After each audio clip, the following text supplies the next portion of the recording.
Okay na? Pa. Sign ka na. Good evening, all my compatriots in the Philippines and all over the world.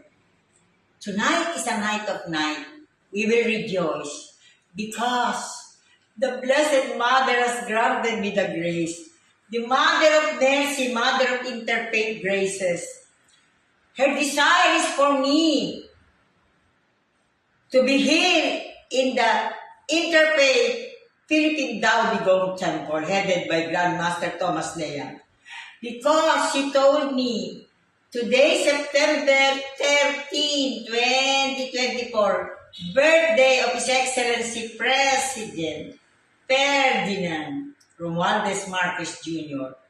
She wants me to come here because tonight, after having offered holy masses everywhere and devotions, the climax is this offering of the Mother of Mercy, Mother of Interfaith Graces. It is her birthday gift to President Ferdinand Romualdez Marcos Jr. So this day will forever be remembered as we write the Transfiguration, Philippine Transfiguration history. Because Mother of Mercy, Mother of Interfaith Graces told me, because this temple, we offered so many ceremonies, every historical event.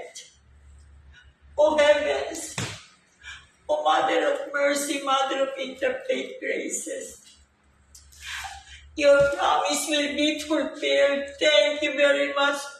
Because everywhere you hear noises that our prophetic destiny will not be fulfilled, taking care of the world. But now, you made it possible that I'm here tonight. You see, this is the blessed, the Mother of Mercy, Mother of Interfaith Graces said that henceforth she wants this temple to be called the Interfaith Philippine Prophetic Tao de Gong Temple that will prevent the clash or conflict of civilizations through the Filipino civilization. Mother of Mercy, Mother of Interfaith Graces, she told me that if I'm able to do this ceremony today for the birthday of His Excellency President Ferdinand Romualdez Marcos Jr., your Mother of Mercy, Mother of Interfaith Graces Transfiguration Temple will be established in every heart, and above all, it will rise as the structure, spiritual infrastructure of the Marcos Jr.